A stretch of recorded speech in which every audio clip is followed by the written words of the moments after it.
Welcome back to the State Champs Esports Show. We just wrapped up week 3 of our League of Legends High School tournament and are heading into our 4th. My name is Ali Hattie, and joining us today is our State Champs Esports Manager, Colin Graham. Thanks for having me, Ali. I just want to let you guys know, as you can see, we don't have two of our illustrious hosts with us, Jenna Skalski and Ethan Williams. They are indisposed today, and we'll be back next week. I thought you were about to say me, and I'm like, wait, I'm right here. But before we get started, I just wanted to talk about LTU for a second. They've graciously hosted our tournament for the last 3 years, and they've been really getting into esports. And as a student here, I really appreciate it, and I know that they're really passionate about technology, and it's great to see them taking this huge step into the gaming world, which is something that you don't really see often. I can't thank them enough. And while we're thanking some people, let's not gloss over the fact that we have a few amazing sponsors that have helped make this thing happen. Along with that list is Respawn Products. They're giving us some chairs and some fantastic tables. Oh, that's awesome. Striker, Hungry Howie's, and Michigan Legacy Credit Union. Once again, without them, this would not happen. So let's get started with our week 3 standings for Division 1. Our top 4 schools in D1 are currently Lake Orion High School, with 5 wins and 0 losses and 75 points. That is insane. Following shortly behind with 73 points is Star International Academy. Behind them we have Buchanan High School. They have 71 points. And after that is Lake Forest High with 70 points. So as you guys can see, Division 1 is very neck and neck as far as points go. They're not really... No, it's a very tight race, and It's good to see. It means that you're getting very high quality matches. You're not having blowouts. You're having games that are over under 20 minutes. Nobody's forfeiting. It's good to watch, and it's good entertainment. And can't agree more. And with that, we move into our Division 3. Seaholm High School, it takes the lead over there with 6 wins and 0 losses, 48 points, followed by Granville High School with 43 points, Crestwood High School with 42 points, and Brother Rice with 40 points. Now, it's my understanding that we actually had a game of the week in this division. Yes, we did. So I was going to say, a few of those names may sound a little familiar to you. This week we had Granville High School playing Seaholm, and probably one of the more interesting games of the week. Honestly, for almost 20 to 30 minutes into the game, I thought that Granville was going to run away with it. They had every advantage they possibly could get, and then Birmingham United clawed and scraped their way back in. Their Vane ended up getting 2 quadra kills towards the tail end of the game. I do want to make a point that their Ezreal did a fantastic job. So Granville's bottom lane, wonderful job. I think he only died once. He had fantastic position. He made sure that he was in the right place at the right time every time. So the play of the week for that one is going to be, in my opinion, is going to be the Birmingham United Jarvan. He did a fantastic job of doing the dirty work this game. He went and got 2 Dragon Steals. The second one was my favorite. By doing that, he secured some objectives for his team and helped them snowball their way to victory. It happened around 23 minutes into the game. It was a fantastic play. He did die, but like I said, he did the dirty work. He did what he had to do to get his team to get a win. Well, hey, I mean, so long as you put in the effort and you make it work, right? Right. Let's go ahead and move into D5. And this one is interesting. This division is quite interesting, in my opinion. We have Clarkston Senior High with, again, 6 wins and 0 losses. It looks like in all of our divisions, there are 6-0, which to me, again, that's insane. Even in such a low division as Division 5. And I mentioned last week that the cream rises to the top. You're going to start seeing this in every division. You're going to have those teams that they find their way. They're just steamrolling everybody else. They're just they're a cut above. But yeah, Clarkston is on a fantastic run right now, sitting at 6-0. They have 18 points right now, and I think this is probably one of the biggest gaps that we're going to see within this tournament so far, because following them is Universal Learning Academy, which is at 13 points, followed by West Catholic, and West Catholic is 10 points, so they're not too far behind. And then again, you see Pinckney Community High right behind them with 7. So you see that big jump from the rest of the division to Clarkston, whereas the rest of the division themselves are actually quite close. It looks like you have a very talented top, and you have a little bit of a middle, and then everybody else kind of falls into that bottom. Yep, and they're kind of like neck and neck. You know, right after you know, Pinckney, you also have Perry and Anchor, but they're all tied at 7 points. They are, and they all have what, 1 win each. So I mean, there's still a chance to get to find their way up the ranks. There's still a chance to find their way to the top of their division, but they've got a little bit of work to do. So now we're gonna jump back to Division 2. Right. We got Carl Sandburg in the lead with 5 wins, 1 loss at 61 points. Followed quite closely by Munster High with 59 points. But before we go any further, I believe that was actually one of our games of the week last. So that was our first game of the week. To really give you a breakdown of how this game worked, it was a master's class on how to play Zoe. One of my favorite plays of the week was around 11 minutes, where Zoe was in a 2v1 against their mid laner Silas and their jungle Nunu. Right. And it was amazing to watch the amount of mobility that Zoe had to jump around and hit skill shots and 2v1 them. I mean, it was amazing to see.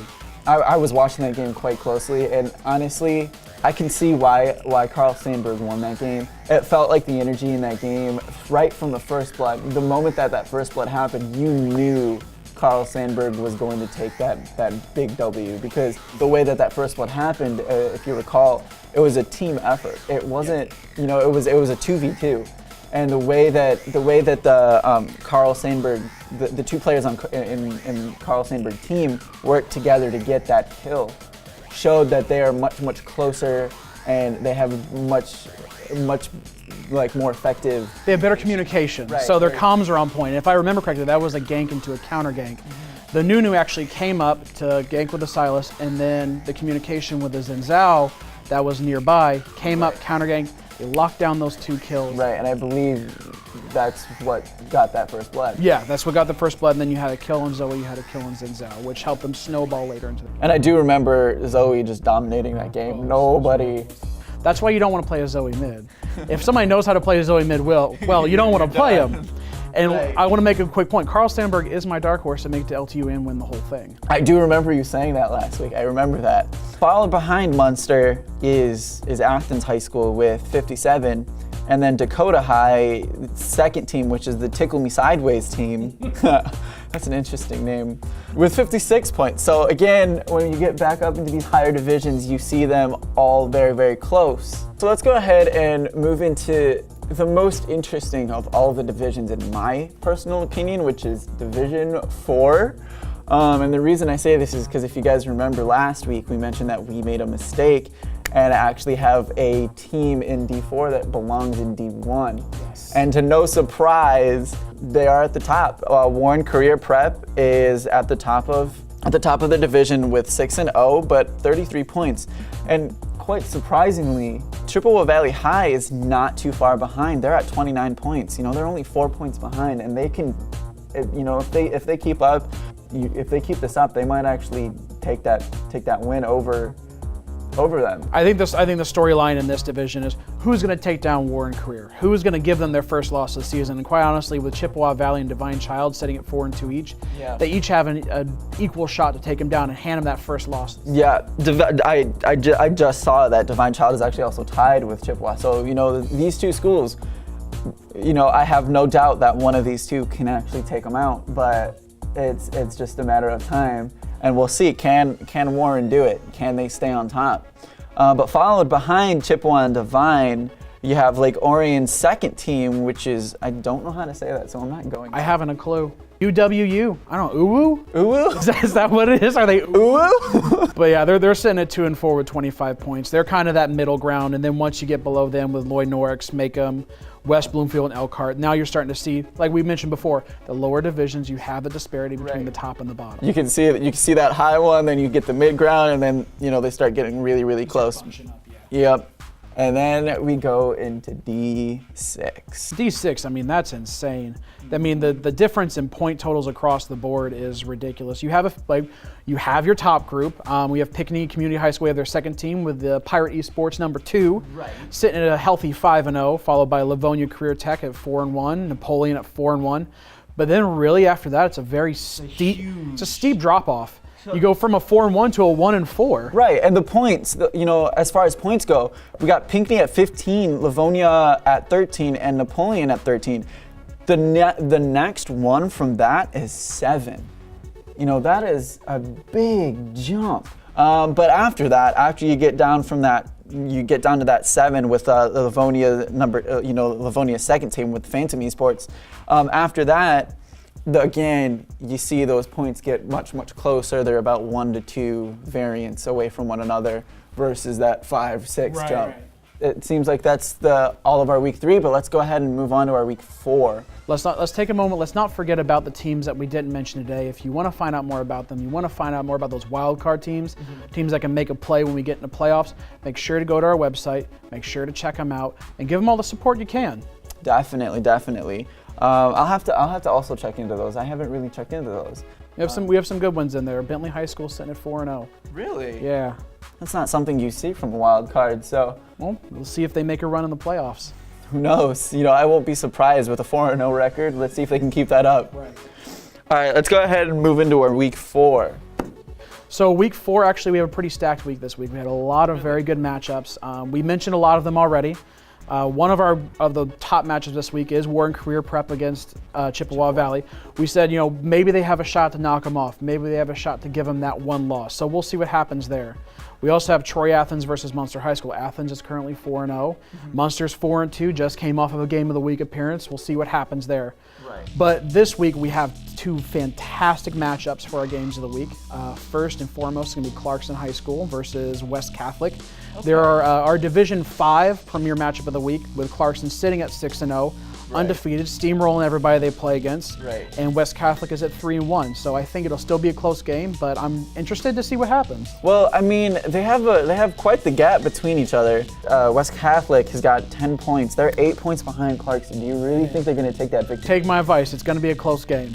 I don't think this is going to be like a 23-minute closer. I think this might go 40-45. Okay. I believe you.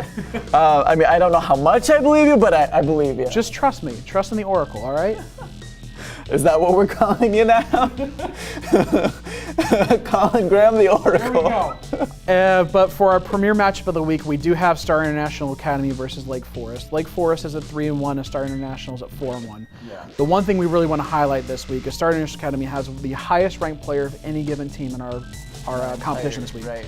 He was a master player last year, which means I believe he was ranked top 200 in the world, or at least in NA. Wow. And then this year he's already hit Challenger. Now, mind you, the competitive season has only been open for a month or so.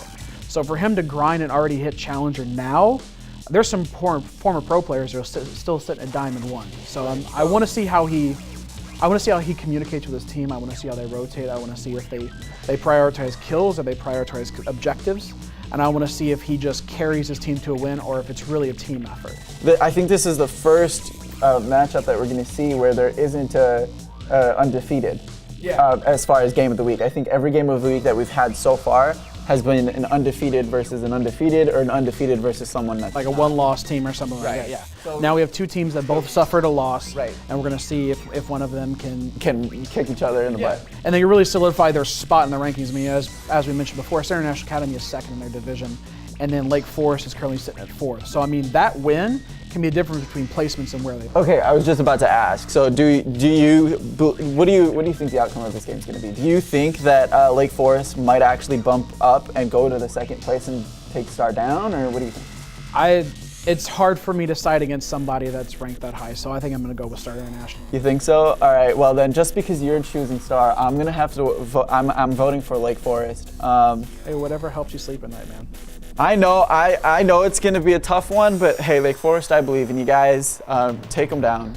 Take them down. Take number 2. You guys can do it. All right. I guess that wraps up our show. Yep. Make sure you guys check out all of our highlights and games of the week at our social media, or you can check our standings at statechampsesports.net. And once again, thank you, Lawrence Tech, for taking care of us as much as you have. We really, really appreciate it. And thank you, Respawn, Stryker, Hungry Howie's, and Michigan Legacy Credit Union. Yes, big thanks to them. like with Lawrence Tech, without them, this wouldn't happen. And thank you, Colin, for joining me. Oh, it's always a pleasure. Word to your mother. Oh, God.